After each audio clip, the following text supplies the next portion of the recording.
So believe it or not, we did not plan to host this online gathering around the subject of pivoting when we put together this series in October, or we didn't plan the perfect timing of it, I should say. Um, but it does seem that pivoting in church plants and redevelopments is this constant theme that comes up. For example, my church plant here in Birmingham started out as a coffee shop and spent the first 4 years of its life that way. And now it's become something different, which is actually a little bit more traditional than what it started out as. And we keep hearing time and again of stories that just reinforce the fact that innovation usually doesn't mean picking a path and sticking with it no matter what, right? It means continuously tweaking and responding to the realities that the world and the community and our culture present us with. So it seemed like it was a good topic to talk about. It is timely. And two of the people that have really influenced me and my thinking about this, and I feel like have some really powerful stories to tell, are Joseph, up at the top of my screen, Joseph Kovich and Jane Gerdson, both in the Diocese of Southern Ohio. And I'm gonna let them introduce themselves a little bit more and tell some of their story. And I hope that you'll kind of engage with that as they have breaks for some questions and discussion. So Joseph and Jane, can I turn it over to you? Jane, I will let you kick us off. Okay. Yeah, Joseph and I have some thoughts and stories to share with you all. We're so glad to be with you. This has really been something I've thought about for a long time. Here in Southern Ohio, we've been exploring what we've called fresh expressions of church, which comes from the Church of England, and really imagines ways of being church that meet the culture and the community where they are. And so we've tried lots and lots of different things over the years, have been part of a lot of experiments of church, and like many of you have done and tried these things in all different ways, things online, dinner churches, small groups and communities, intentional communities, really working with immigrant communities a lot, asking what will church be or could be in their culture and context. And each of those has called for their own pivots. So I feel like I have a lot of stories of that. I think actually most of the stories look like us deciding that the thing we thought we were going to do isn't working and stopping it, and then taking the seeds from that and creating something else. So in some ways it's involved a lot of trying something, figuring out that that wasn't working, and then trying something else.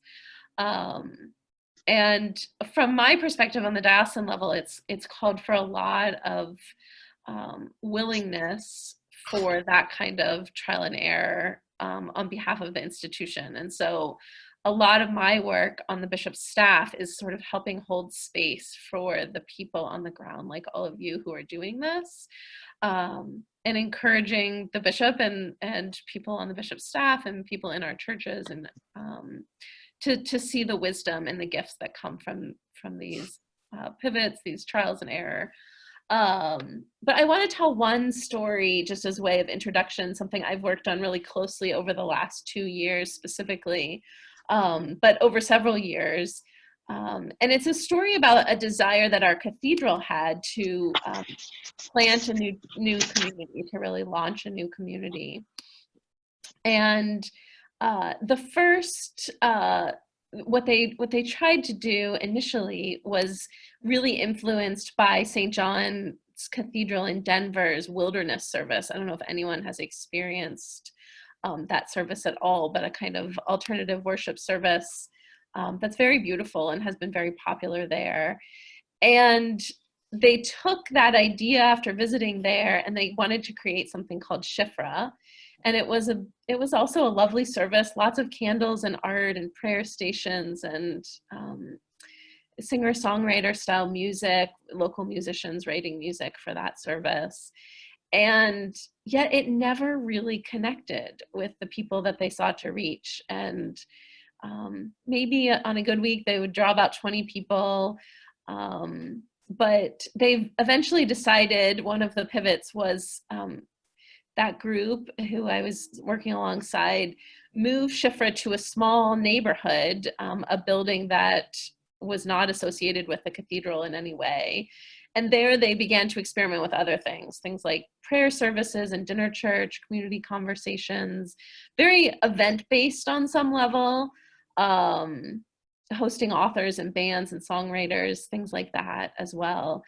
And those events were pretty well attended by people, especially beyond the existing cathedral community, but there was never a real sense of consistent community emerging. In many ways, each event would just draw a different group of people. And so we went back to the drawing board, and for 6 months, Shifra really lay fallow. That group didn't gather or talk much. There were a couple of members who continued to be in dialogue with the broader community. Really, I mean, went back to like, not exactly walking the streets, but per se, but that kind of ministry of one-on-one meetings again, and connecting with people who are longing for a different way of being church. And talked to a lot of young adult communities in Cincinnati, a lot of people who'd had difficult experiences with religion. And some common themes began to emerge, most of them about life and theology and meaning. Many had visited a church or two, but had never really landed anywhere that felt like it connected. And out of these insights, they began to launch a service which does not have a very creative name, but it's just called the Noon Service. It met Sundays at noon, and a weekly worship service of about 15 people. And the liturgy was really simple.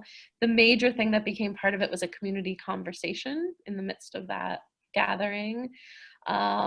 We've started referring to it as the homiletic event, because it sort of was the sort of cornerstone of that gathering, was this really rich conversation that would come. And musicians who were writing music again, many of the musicians were people who had been part of other faith communities, Fresh Expressions that we had started. And even some of those communities hadn't lasted over the long term, but they joined this community. So a kind of way of stewarding some of the resources from the past into the present. And within basically it's been about 2 years now, and an average Sunday of attendance of 50 or more, broader community of about 80 people, almost all of them newcomers to the Episcopal Church, and would not have attended the cathedral's services before this, like would never have set foot in a very traditional worship setting. And a kind of new vision for community had finally taken root. And a lot of our other things that we'd been doing, something we called movable feasts, not dissimilar to Table 229's kind of dinner church. This group began to do movable feasts in different people's homes and different places around the city. And so it's just, I think for me, an example of really taking what had been an initial idea, and in some ways it looks much more like a traditional worship service, and in some ways it has turned into a totally different kind of community, and I think has helped us see that not giving up, but being willing to sort of go back to the drawing board, even midstream. I think it would have been really easy for a place like the cathedral to be like, oh, this doesn't work and we're not going to do this anymore. And I have a lot of gratitude for the dean and some of the cathedral leadership for taking a risk to keep going when things looked kind of dismal and not very hopeful, and being willing to sort of open up space to try again, and take some of the stuff that had worked before and take new stuff and new people. And the leadership, I think one of the other big pieces that we've been continuing to reflect on that is the value of lay leadership, and sort of clergy getting out of the way in many cases, and letting the people lead worship, lead community, lead conversations. So that's been really rich. So that's just one of many, many pivots in the work that I've been doing over the last several years. Some things that we've learned from that, happy to talk more about. But want to invite Joseph, because I think your story and some of the pivots you all have gone through have been so amazing and inspiring for me too. So do you want to share a little bit? Yes, I'd be honored. Pivot that I can share is St. Matthew's is a redevelopment. So the question is, how do you change the culture of a traditional parish that has been rooted for over 50 years in a building and pews and stained glass, then all of a sudden having to leave that building and decide whether they're going to enter the diaspora or change that whole culture. And I can share, and I brought pictures, and the best I could do is just tell the story. I mean, because I think the question underlying how do you pivot culture from one mindset, a traditional mindset, to maybe a more indigenous mindset or a missional mindset, a fresh expression. So St. Matthew's exemplifies that, and so I'll set the stage because I'll just tell this in story form and be aware of time, but just a couple of paragraphs of part of the story. And so picture this: it's Pentecost Sunday, and a procession of about 45 people, the last remnant of St. Matthew's, faithfully walks out of a large sanctuary of pews, stained glass, chancel, narthex, choir loft. They stand together at the foot of a large wooden cross placed in the garden outside the building. For 50 years, St. Matthew's had been built on memories and traditions, and that building was their identity, everything. Now, the reality of having to face an exodus. So as a priest, I'm standing amongst them, being charged with leading them out into this exodus. So when you picture the gathering, we gather at a moment, and people are in tears and in shock as they have to realize they will not be coming back to that building the next Sunday. And this was 7 years ago. And as they absorbed the reality of that inability to sustain this building, pay for it, the building became the ministry and the budget became the ministry. The question was standing in front of that congregation and then turning, and we faced out to the street. And the last words before we broke from that Sunday, that Pentecost, was, "Behold your parish." The parish shifted from bricks and mortar to relationship. So hold that thought, and then I'm going to do my best to share screen if I can actually perform this. Did it work? Yes. Oh, praise God. All right. I'm going to share a story, share some of this. And the whole theme of pivoting for St. Matthew's was trying to become a church in proximity and not let the building define. And so it was a question of leadership. It was a question of what it means to be incarnational and accessible. So some of the engagement, I mean, St. Matthew's, we left a 24,000 square foot building. And then we shifted the narrative. Part of the culture shifting was starting to change as a leader to focus on meaning making, of paying attention to the pillars of cloud by day or the pillars of fire by night. I utilize the Exodus story for us to at least indicate that this isn't the first time that a community had to leave familiarity. So in essence, before I get into the pictures of that shift, of the pivot, a narrative that we put forth to the community was a narrative of turning the church inside out, a church without walls, right? And I know this, for a lot of you, this isn't new. So, but the narrative and the meaning we changed was, imagine the pews being strewn in alleyways and thrown in medians and down street corners, that our pulpit now goes to City Hall and our baptismal font goes to the local pub, our altar then sits at the local coffee shop. The pivot for us was changing the narrative and telling stories. And so here are some pictures. So right here, this is St. Matthew's with the for sale sign in front of it. And the question is, have we allowed the church building to imprison the mission? And for this community, It did. We went from this building here to this. We pivoted to the building here on the upper left is Old Bag of Nails Pub, an Irish pub. Third floor, free of charge. We get the ballroom on Sunday mornings. This picture here is our congregation gathered.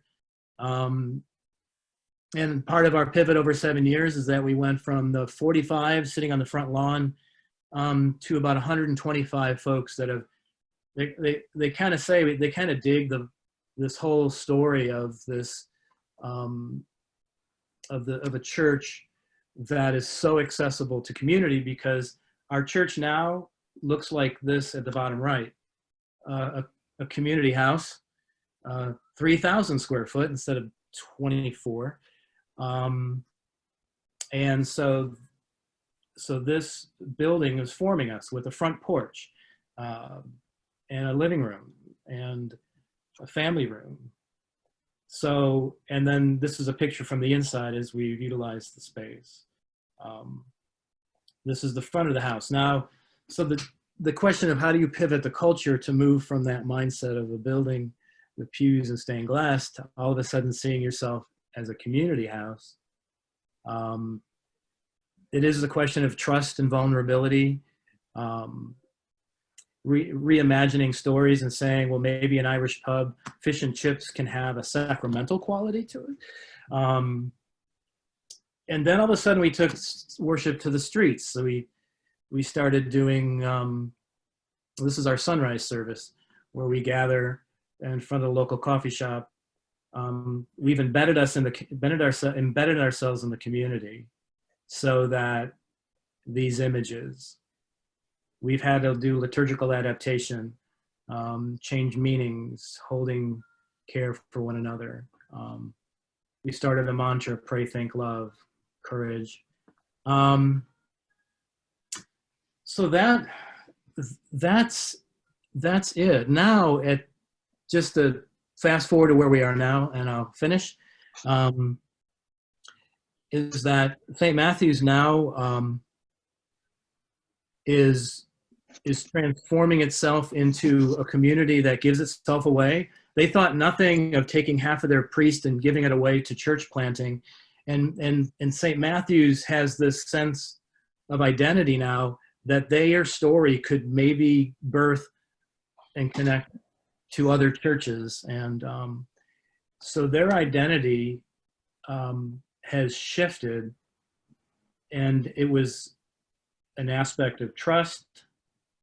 And the last thing I'll say is, I knew that the pivot it was achieved 4 years into it, when one of the pillars of the old church, I mean the old St. Matthew's, we call 233, came up to me and said, well, Father Joseph, we know that if we all go over the cliff, you're going down with us. And I thought, bam. I thought the pivot happened when they realized that we were all in this together and it was an adventure. So I'll just stop there.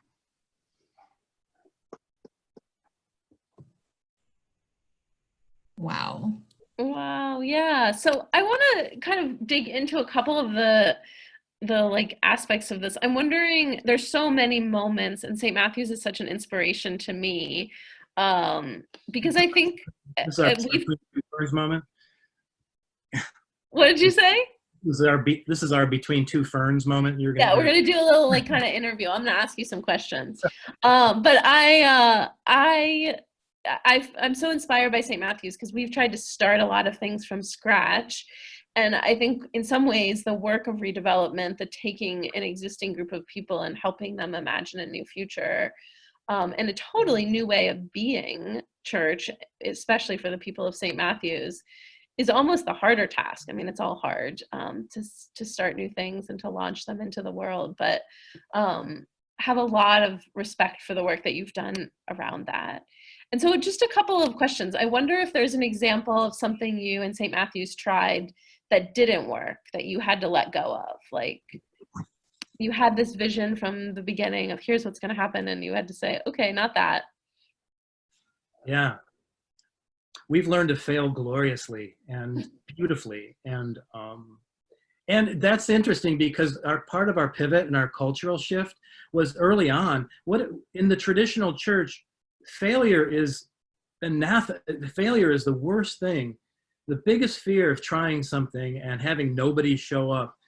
We took the culture of St. Matthew's from that moment, because they were carrying failure, the fact they couldn't hold on to a building. They couldn't even, they felt huge amount of responsibility that on their watch, this building is gone. And so and many of them were part of building that building. I mean, it wasn't like that building had been there for 200 years. They were there from the beginning, a couple of those people, to plant that St. Matthew's Church and grow it. Oh, absolutely. So getting them to accept that failure is not failure. We're death and resurrection people. You know, I mean, you move from spaghetti against the wall, then finding out what sticks, and then figuring out if it's a good marinara sauce. I mean, the metaphors and the allegories are all there. We started with pub theology because when we had no building, we at least could take a pub room, and that gave birth to everything. And then we had to let it die because it had a life course. It ran its life, and we reinvented it as community conversations. We attempted a community vacation Bible school. We had this vision. Oh, if we just opened our house and these kids would just flock in, and we would do like messy church, you know, and all this cool stuff. But we found that the average age of our congregation, I mean, they're all boomers. So we had to come to grips with the fact that we have to build off of what we do well, instead of trying to force that old traditional model. Of course, you need Sunday school curriculum, you need Sunday school teachers, you need vacation Bible school. So we didn't let it die. We just put it on a back burner, and we turned the vacation Bible school idea. We actually ran into Carmel. Her name, she's leading a youth theater troupe called Brave Young Voices. And so that vacation Bible school idea became us giving space to Brave Young Voices of 15 young people writing plays about, you know, justice and social. So every time we've failed, we've let it resurrect into something else, and we're okay. I had to be okay with letting go because I don't let go easy. I'm pretty intense. Anyways, I'll stop. Is there any pivot that surprised you? I mean, it sounds like it's all kind of surprising, but was there one moment where you were sort of, or an example of a surprise that happened that was not, you didn't plan it, you didn't expect it, but it turned you in a different direction? The city. Once we left the building, all of a sudden, I would just start appearing at city, going more beyond just saying hello to the mayor. The story of the house started rippling through the community. And we were beginning to have people who were unaffiliated, you know, the nuns and the duns, and a lot of the city leaders that, and there was one particular gentleman, Dennis Blair, who's become a very good friend of mine, doesn't go to church at all. He says, you know what, Father Joe, what you're doing in that house is moving people in this community to reimagine the institutions they're a part of. So there was this moment when Dennis Blair said, you've got to tell your story. You know, he was having coffee with me, forcing me to try to get the story in writing, and he's become a huge support. So that pivot was, from there, we've been invited by the mayor to be part of commissions, neighbor to neighbor, or somehow we became accessible in ways that we were never in the traditional building with bricks and mortar. So that was my pivot. So what do you think are some of we brainstormed about this the other day, but what do you think are some of the qualities or practices that leaders can do to sort of begin to practice pivoting with grace or with more openness to it? What are some of the leadership qualities around that? Yeah, that was amazing conversation that we had, and even with Katie, like all of a sudden, a group think, we all began to riff. It was like jazz. It was like we were riffing off each other. I'll share one quote, and then I'll just throw some of the words. I have held this Lao Tzu quote from the very beginning. Y'all may have heard it, but Lao Tzu, the 4th century BC, wisdom leader in China.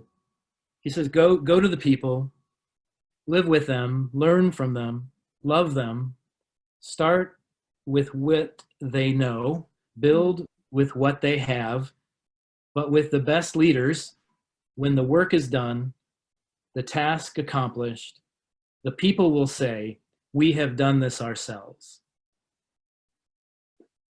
I think within that, there are so many attributes of a leader that I finally realized that if I help other people realize their greatest potential, the image of God within them, and get the hell out of the way, amazing things happen. And I don't even have to be a part of it. So I take that quote, and then some of the attributes I wrote down. Trust is huge. Vulnerability is huge. Being a non-anxious presence in an anxious system. I mean, that's the thing that I have to say, of all of the qualities, Joseph, I find in you, and the things I've learned, a lot of times for me, I talk about having a high threshold for chaos as part of the work of being a church planter or redeveloper, is not letting yourself get all upset when chaos is swirling all around you. But you have this wonderful ability of being really, really like energetic and excited while not being, anxious or worried about the future, that I think is infectious for the people that are in your community and those of us who will learn from you. So that feels like one that we talked about a bunch about the other day. Yeah, I think people can tell. They can cut through all the BS, like if they know that you're truly with this. I know we're practitioners here. I mean, we're all, we all have our stories, but the last pivot is creating a sanctuary out of my house. I think I was going to say in COVID times, right? Yeah, but this is when it all came to pass. As soon as the bishop says, nope, priests lead worship from home, everything is shut down. Immediately, everybody snapped to attention. We put together streaming, Zooming. IT people came out of the woodwork. It was as if, because of our journey, nobody freaked out. And everybody found their place, even if it was just showing up to be a part of it. So I thought that was a witness that I didn't have to gather up all the, I didn't have to do all the work. I just had to show up and preach. So that was cool. So tell me, I have one other question, then I really do want to source the wisdom that's here about how people pivot and what some of the leadership practices might be for how to do that. But one of the other ones that we talked about that I think you do in a really amazing way is, I think, in the midst of a pivot, part of the work of a leader is to make meaning, to be a meaning maker of that change that the community is experiencing. And I wonder, can you give us some examples of how you made meaning, you are so good at taking metaphors and helping people play out the metaphor, sometimes even multiple metaphors in one conversation. But what's an example? Like, one of the ones you talked about was Exodus, helping them experience the Exodus, but you also talked about living in exile. and the experience of being a kind of dispersed church. What are some of the other, or if you want to talk about those, but what are the ways you made meaning of this journey for St. Matthew's? Yeah, that's a great question. I think when you're in an anxious system, when things are pivoting, people don't like pivots. People don't like change. I mean, even planters sometimes don't like change. And I thought standing outside that last Sunday, you know, one meeting of standing outside and behold your parish was, you know, taking from Wesley's, the world is my parish. Then the other part of meaning came, well, what about this? This has been done before. Let's talk first century. Let's talk how the early church addressed community. And then from there, we talked about, well, maybe in England, the Anglican understanding of the parson and the parish. So maybe the priest could be seen as the village priest, and the congregation be a parish and see itself as a community parish for all. The Exodus story, I embraced exile as a beautiful time of incubation. So giving meaning, biblical meaning, theological meaning, and helping them embrace the chaos, but then find order in the chaos. And the order was the fact that just because they lost all the familiarity, they didn't lose each other. And I think that was like ultimate when they recognized their greatest gift and the meaning of their community was the fact that they loved each other and they loved the community. And you went from location to relationship. So anyways, keeping them to task and not going back to Egypt is always the challenge. So. Yes, exactly. Well, I wonder what questions you all have about pivoting or what wisdom you're bringing to this conversation, examples of pivots or leadership qualities that you've seen that might be helpful to share with the group. And Joseph and I can certainly share more, but we want to make this as much of a conversation too.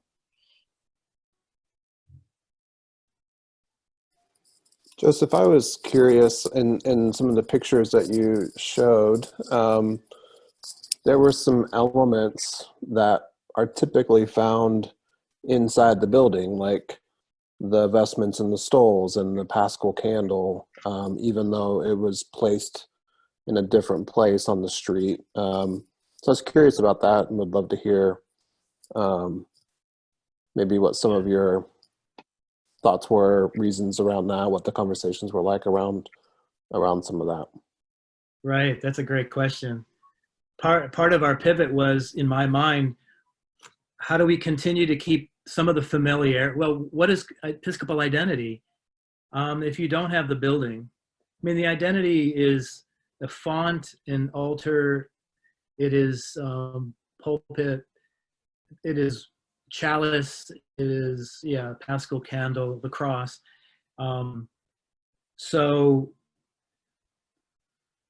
for example, I noticed that I was there for 3 Sundays only before we had to leave the building.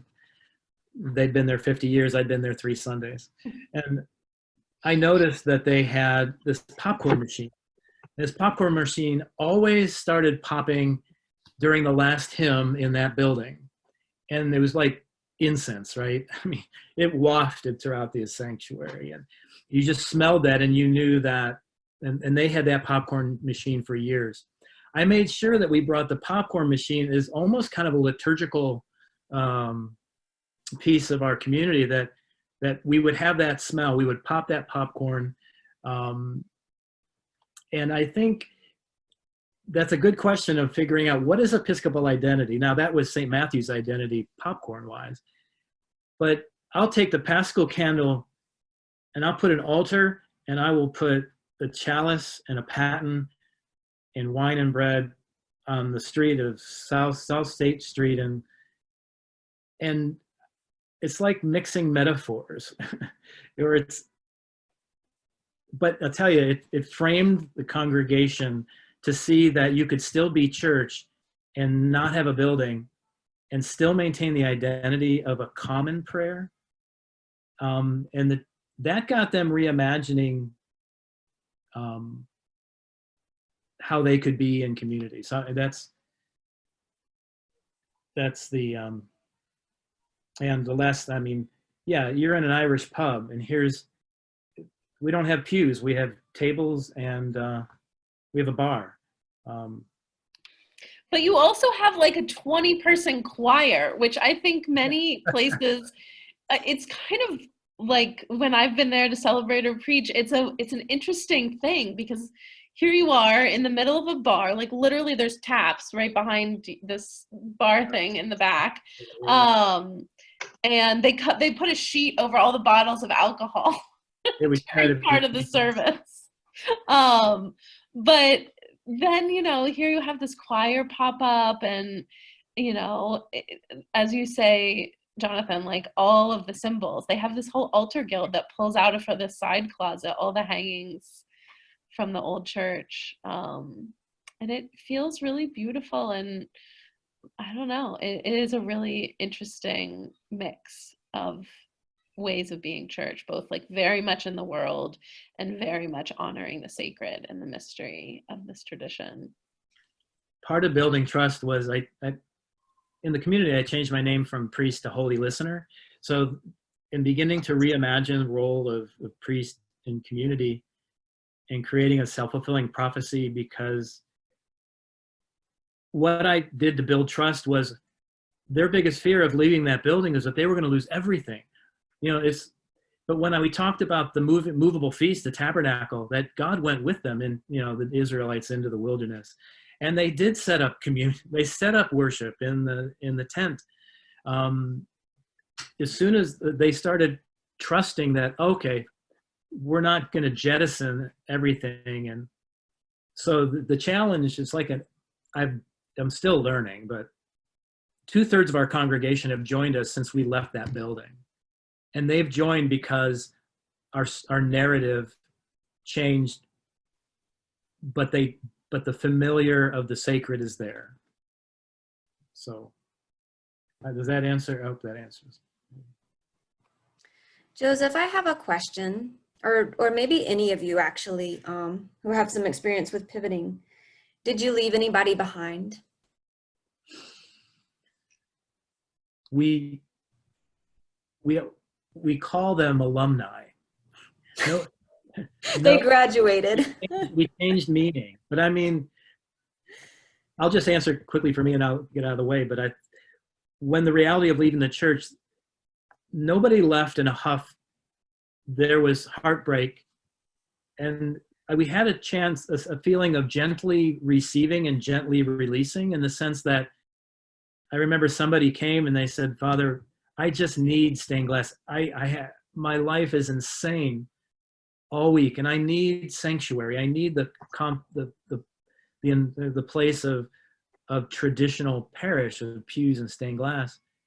So we gently released her and said, "Please." But she also stayed connected to us for the community. So we kind of reimagined, you don't have to, it's not a turf thing. You don't have to leave. You go where you need to go. And so we had this come as you are, give what you can, take what you need type thing. So that we didn't want to leave anybody behind, and that there was kind of that was our rapture, right? I don't know, but. That's beautiful. Sorry, Gina, are you raising your hand? Yes, I am. This is so great. Thank you both so much. I have a question about, particularly for Joseph, about when you said you came up with the mantra, pray, think, love. And what I wonder about that is, A, when, at what point in the 7 years?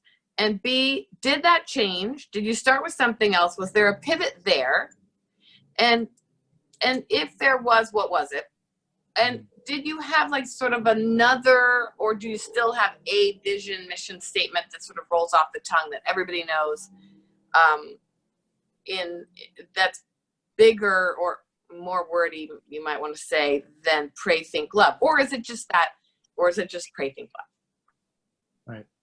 That's a good question. Right early on, I guess I was reading Eat, Pray, Love, but I thought,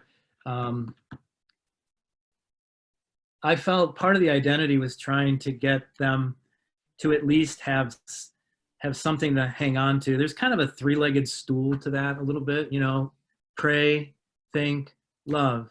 And it was early on. It was probably within the first year.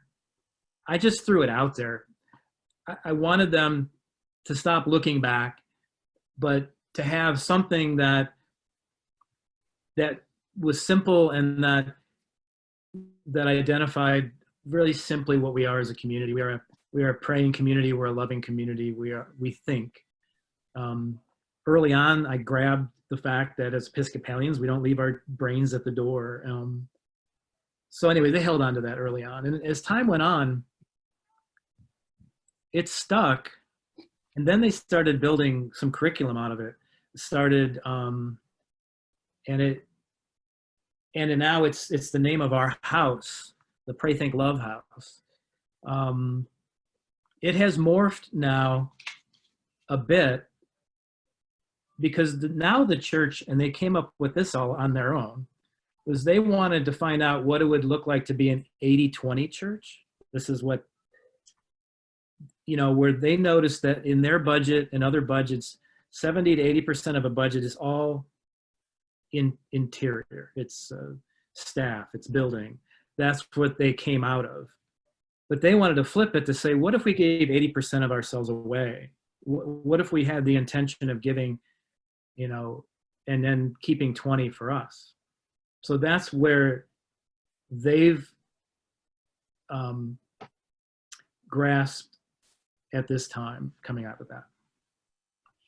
I was going to say that the way you asked the question, Gina, was perfect. But the question for me is about Pray, Think, Love. Is I think of that as one of your earliest shifts with St. Matthew's, is holding on to Anglican identity, but in a way that's really accessible to people on the street.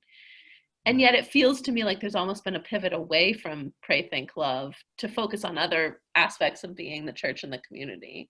Right. Being a community first church is another phrase that's popped up. Yeah.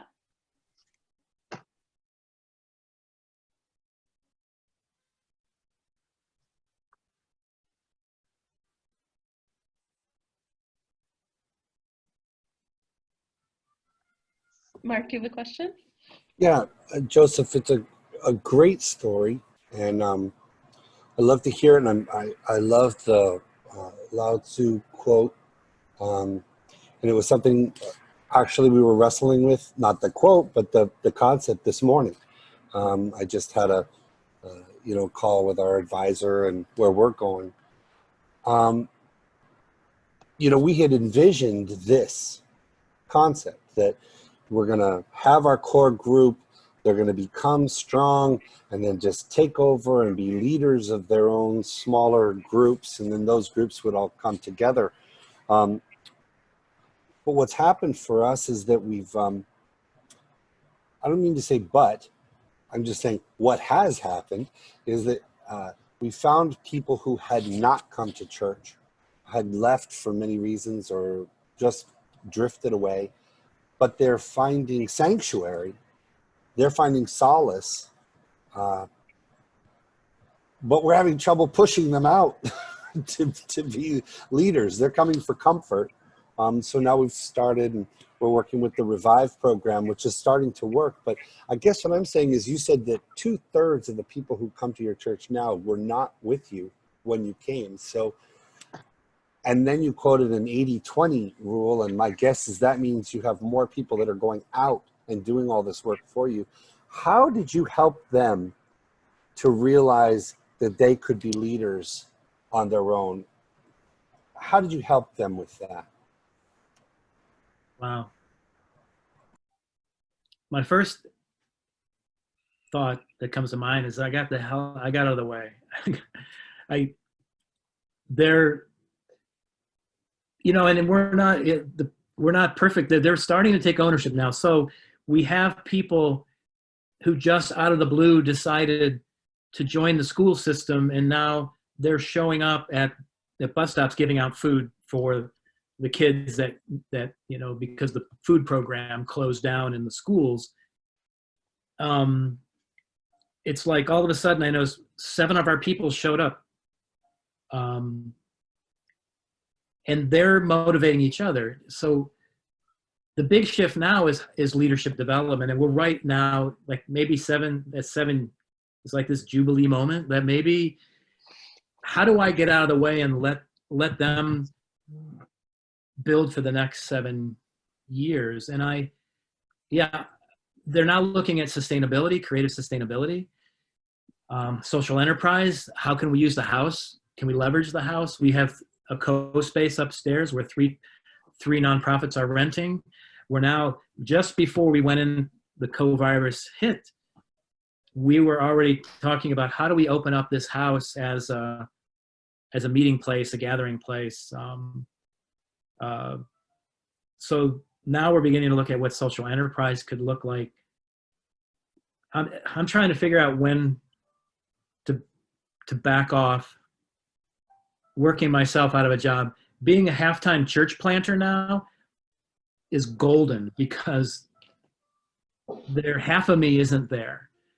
I'm hoping that they will, as you were saying, build more on that leadership development. Anyway, if that helps.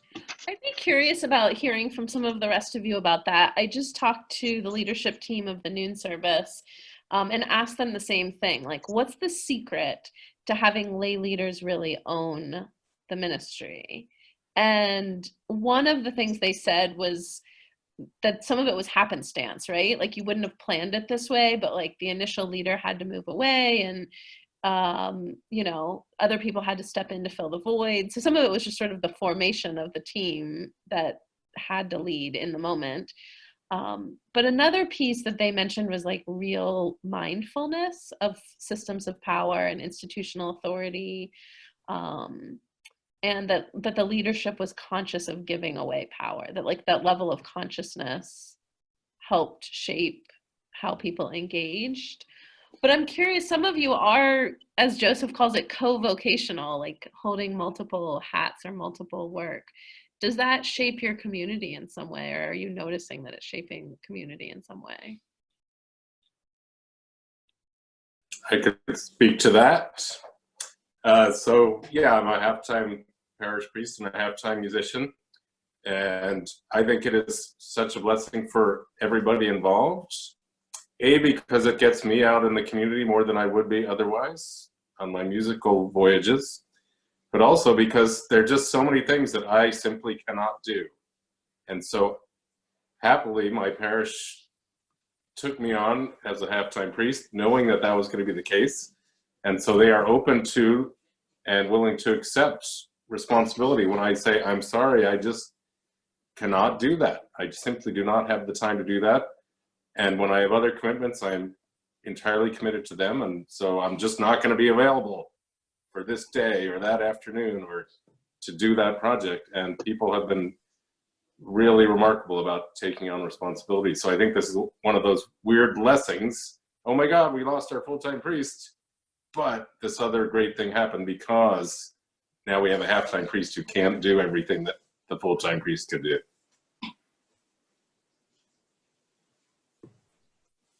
Yeah, anybody else? Yeah, I you know, I'm being multi-vocational. I totally understand that. You do hit a wall. I've tried to give myself, you know, a firm boundary in terms of how much I can put into church planting, but I'm also working with a lot of unchurched people, or some nuns and duns as well. And yeah, as much as I try to give some of that power away, a lot of my congregation doesn't know what to do with it. So a lot of the pastoral care, a lot of the liturgical planning, a lot of the logistics falls right back on me again. Just sharing. So my ministry, I definitely want to hear from some others, but since I started, my ministry, the Abbey, had this breakthrough on Easter. And obviously almost all my time is spent doing this job with the national church. And so I'm with them and I worship with them, but it's only like 4 hours a week, maybe 5. I'm, you know, basically just a member of the community at this point, but another priest or two and I have always shared preaching. And I mean, for years, I tried to get the community members to take sermon time and to learn to preach, and they wouldn't do it. Good Friday, they gave out all the Stations of the Cross and asked community members to interpret them online on the screen, which is a much safer way of being asked to interpret a scripture than having to do it in person. They did it. It was beautiful. They showed film clips, they showed videos, artworks, wrote poems, etc. And then one of the priests that helps us said, okay, so like who's preaching for Doubting Thomas Sunday? And now there's like a whole line of them. Like the whole next month is full of preachers. So there's this pivot that I tried to make intentionally that didn't actually work out, and then they've been pushed over the cliff. Of course, I'll fill you in a month on how long that lasts. But really beautiful, yeah. I feel like Peter, were you trying to lean in and say something? I think one of the I think about the beautiful moments with the team that I work with have been separating out the task and the conversations about passion and calling, and that sometimes I find that just having had some of those conversations early on really grounds my relationship with them, and also helps to identify places where they really want to take ownership, and because those are the charisms and the passions that they hold to, and that's been I felt more motivating than sometimes people will rise to a task or an ask, but having those conversations about passion and calling have really helped groom some of the leaders to step forward in those areas.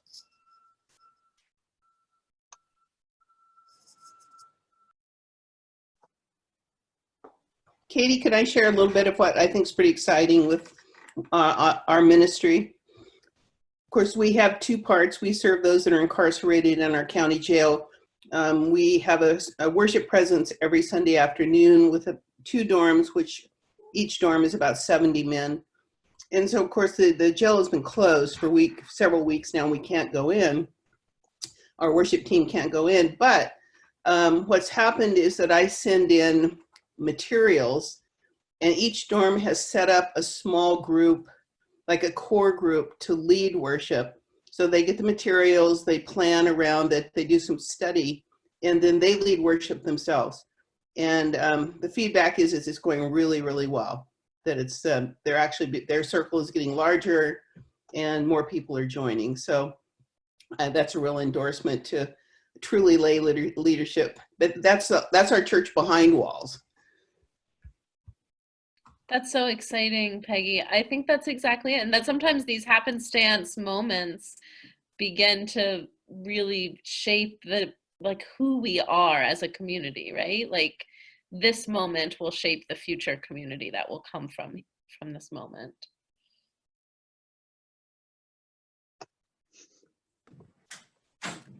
Wow, this was awesome.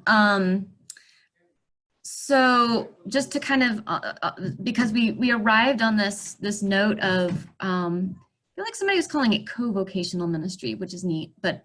Joseph was talking about that. That's his language for it, which I love, instead of bivocational. I do too. Yeah. But so I do want to make sure as we're coming off, we don't yet know what the Genesis gathering is really going to look like, but it will probably be safest to plan for some seminars and gatherings online during the first week of October that I think I put in my Genesis email, October 5th through 9th. But I would love for us to have further conversation on this kind of co-vocational or bivocational ministry. It feels like it's affecting more and more planters and missional leaders, and what that means for pivoting and doing mission in the world. Some of the challenges, but also really the blessings, and raising up leadership. Cool. So I'm glad this conversation made that pivot. Jane and Joseph, this was awesome. Thank you so much. Could I can't find my raise my hand question. Oh, yeah. This is Mary Blessing. I just wanted to ask a question, and maybe you already have talked among each other, and that's great. But this is the question. Having been a parish priest, basically all my ministry, and then wanting to break out and become more like what you're doing as an actual church planner evangelist. What I'm wondering is how the story Joseph just told and Jane told and all of you have to tell, how are your stories going to get back to the parish priests who, especially because of COVID, throwing them outside their church building, are devastated and feeling unprepared and are faithful, and they're trying to, I mean, a lot of it's very good, but there's a lot of emulating what we would do if we were in the building. Some people are going in the building almost against our bishop's desire of how many to have in the building. So I don't know if you want to answer that question to me now, but I couldn't not say it to all of you, that you have a story that will help as we are anyway in the 21st century trying to be the church, but especially you have an opportunity. There's a teachable moment that the church has from your leadership, telling these stories and giving hope. I mean, seriously, people are going to lose their buildings over COVID, I think. And it might have been, the last straw, so to speak. So anyway, I just passionately want to say thank you for the work you've been doing and for sharing it for somebody like me that's trying to pivot into it. And now how can we take that and help a very struggling church right now? Well, I think you're absolutely right, Mary. Sorry, Joseph. But what I'm hearing from clergy in our diocese, especially, is like, thank you for like bringing this idea to us. We know we weren't receptive to it several years ago, but we actually realized that there is a real need. And I look to all of you as church planters and mission developers to say, I think that you actually are all going to be in a place to answer some questions that the rest of the church didn't know it needed to ask. Yeah, I really do feel like you're right. I don't know if I have the answer, and I don't know that even years of preparation of imagining new ways of being church makes me better equipped to deal with COVID than anyone else. I've been pastoring a little church in our neighborhood, and we're asking a lot of the same questions, but how much tradition do you bring along to comfort people, and how much do you let go of to be who we're called to be in this moment? But yeah, that's what I would say. Joseph, do you want to weigh in? I was going to say, I think we're all on the front lines. This is a beautiful gathering, and I think reimagining the church and trying to ask better questions. Because I've also, because of St. Matthew's, I feel like I'm a hybrid.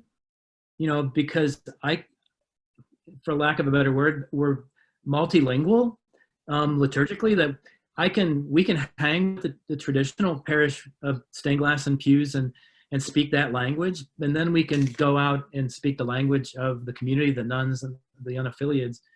And I've been wrestling, how do I, as I go and sit in the neighborhoods of Hilltop with the church planting, how can I translate that for the traditional parishes that are even just trying to get to know people in the block behind them, or don't even know the people living next to them?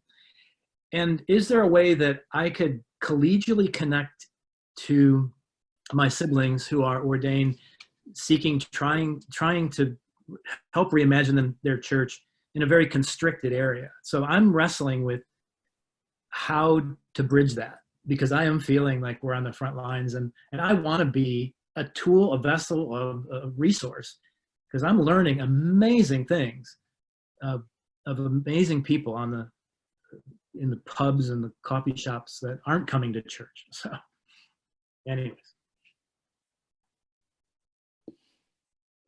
I think Katie, that's quick, definitely a I'm good sorry. topic for Genesis, Katie. I think so too. Yeah, I do too. A quick comment before we go off. Joseph, and listening to your story, I'm like, man, what a great story. And I came close to actually starting a church that was in northern Kentucky, but a bishop's change killed that. And I just had the thought that living incarnationally can be really messy. You know, it's rather tattered and unboundaried. But having done a traditional church start, we pivoted a couple of times in the 8 years I was there because of incursion of new people and raising up of new leaders who brought fresh vision and fresh energy. So the church stayed basically the same in some respects, but our focus shifted twice in those 8 years because at one point, the number of new people way outnumbered our launch team. So there are different kinds of pivots that you have to make in doing this work. And you just have to kind of be open to them, you know, and be willing to listen and let go, so to speak. And it was actually making that third pivot when our church realized it was not my church, but their church and God's church. You know, we got enough new leaders and enough fresh vision that, oh, this is not his church. And I just had a comment about the popcorn machine.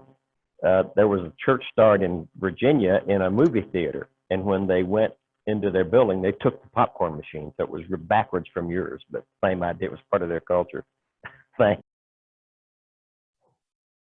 And I do want to say something that came up. We had a conversation with diocesan leaders on Tuesday about defining success. And something that came up is the fact that it really is the church planter and their new community who has to decide when to make these pivots. And it's also it's our responsibility, and it is to our benefit to communicate with our diocesan leadership when pivots need to happen.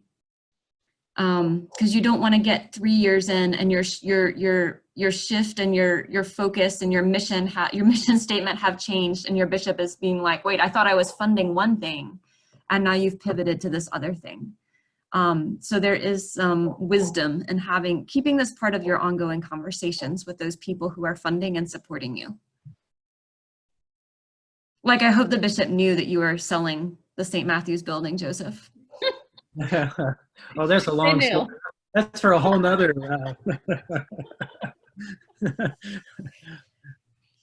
Great. You guys are awesome. Thank you, Joseph and Jane. I'll leave the Zoom conversation up for just a little bit longer if anybody wants to just stay on or check in. But it's really good to see you. And I put the May 21st date in the chat box for our last one of these conversations for the spring. And then we'll continue to update you on Genesis and what's going to start happening in the summer and fall. Okay. Thanks, Katie. Blessings to you all. Thank you for the time, and thank you for the wisdom of the collective here. So Yeah, Thank great. you for letting me come back in. And I think I met Jane or a couple of you in San Antonio. And when I gather with you, the like-minded people, I just feel like I've kind of found my people in the church. But there's a lot of people running churches have no idea you exist, and that there's opportunity in every part of this country or the world to do fresh expressions and similar new ministries like what Joseph's have done. That is I don't want to say. I say it's a miracle. It's archetypal. it's a Holy Spirit thing. Yeah. Now, Yeah. the particulars won't happen in everybody's culture, but some similar movements of how to be with the people. And obviously you were called to that. You're only there 3 weeks. First, you were called into it and you lived into it fully. And I'm impressed that you're able to do that plus a whole nother plan at the same time. That's pretty impressive right there. So anyway, thank you so much. It brings hope, and possibilities are waiting. Mm-hmm. Try to join in with you on May 21st, if that's okay.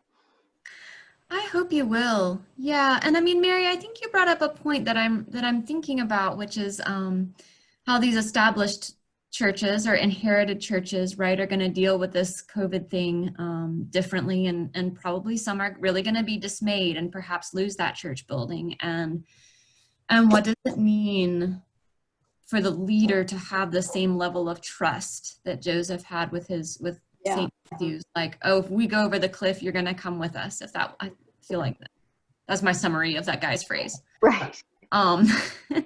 And yeah, and some of our established leaders having to decide, am I willing to go off it? Am I able to go off it? Right? And another way to think of it can also be repurposing the space you have. Yeah. Which they're doing, including the one that I just left, is kind of imagining that. But there's a way of just having to think differently in the relationships you built. It's all about the people. I loved when you turned away at Pentecost and said, what were the exact words as you left? Hold your parish, I think was the words. Yeah, like It was Jack Kepke. yeah, behold your parish, and they bought it. They loved it. They loved you enough and trusted you and the Lord enough to invest in each other. That not everybody's able to do that, except your alumni. That's a great. Well, the real test is going to be COVID, even testing our congregation's resolve, all our congregations. Yeah. Mm-hmm. But It's so great to see you again. Yeah. Glad to hear you're planting again. yeah, nice to meet you guys. Thank you. It's good to see you, Jane. Jonathan, I stayed on a little longer too because I'm also half-time at an established traditional parish, and so I'm doing the two things, and